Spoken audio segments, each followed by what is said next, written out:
हम्म। नमस्कार।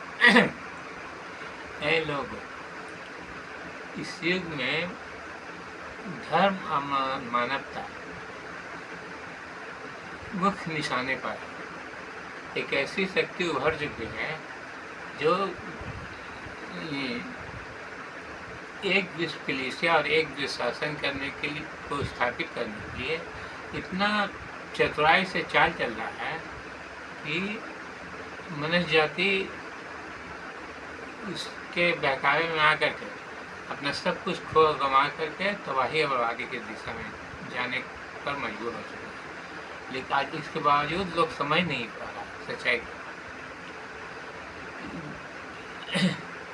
Roman Catholic church जो है इस तरह से संसार को अपने बहकावे में ला चुका है कि लोग बहक करके अपने धर्म, अपने ही देश में अपने धर्म, भाषा, संस्कार और सभ्यता से भटक करके विदेशी अंग्रेजी भाषा और ईसाई धर्म को अपनाते रहकर अपने ही देश से खुद को बेदखल करने का के रास्ते पर जा रहा है,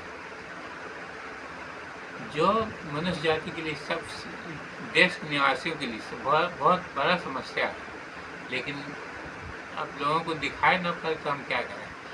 हम तो चाहते हैं कि लोग अपनी स्थिति को देखें और अपने देश में अपने देश को अपने अधिकार और नियंत्रण में केवल अपने धर्म, भाषा, संस्कार और सभ्यता को अपनाए रखकर ही बनाए रखा जा सकता है। लेकिन इस युग में ऐसा न, शिक्षा के आधार पर लोग समझते हैं कि अंग्रेजी भाषा के माध्यम से बहुत ज्ञान हो जाता है, बहुत सब तरक्की होता तो है, लेकिन कुछ देर के लिए थोड़ा सा पाने के चक्कर में अपने लोग अपना सब कुछ खो गंवा करके अपने ही देश से बेदखल होते जा रहे हैं। इस विषय को लोग समझ नहीं पा रहे। देश के 4 स्तंभ हैं: विधायिका, कार्यपालिका, न्यायपालिका और प्रचार मीडिया। चारों स्तंभ पर वो विदेशी शक्ति जो है रोमन कैथलिक चर्च इस तरह से प्रभावशाली बन चुका है कि देश की कोई भी संस्था हो, उनको देश के नागरिकों से कोई मतलब नहीं, केवल सरकार के पक्ष में खड़े होकर के देश के नागरिकों पर जुल्म और सितम ढा रहे हैं और समझ नहीं रहे हैं कि हम क्या कर रहे हैं। तो इस विषय को लोगों को समझना चाहिए, जो बहुत ही महत्वपूर्ण विषय है कि जब देश के हम नागरिक हैं, हम देश के अधिकारों से वंचित हो जाए, बेदखल हो जाए, तो हम क्या करेंगे। इसलिए लोगों को सोचना समझना चाहिए कि इस विषय पर सोचें, समझ करके एकता और अखंडता के सूत्र में से बन जाए। जिस किसी धर्म संस्थान, चाहे सनातन धर्म हो या इस्लाम धर्म, 2 धर्म तो विशेष रूप से निशाने पर, मतलब धर्म संस्थान तो मेरा है, लेकिन उस पर अधिकार और नियंत्रण ईसाई अधिकारियों का हो चुका है। ये छुपे हुए ईसाई काले अंग्रेज।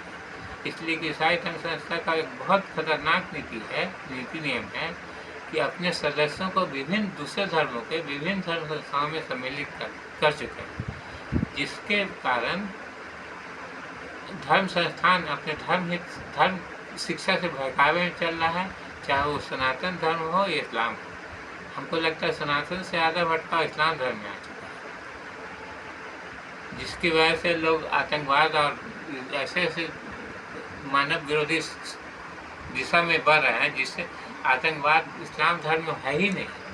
जो कोई भी व्यक्ति अगर हम किसी को सताते हैं या दुख देते हैं तो उसको नहीं, अपने धर्म को, अपने परमेश्वर को धोखा दे रहे हैं।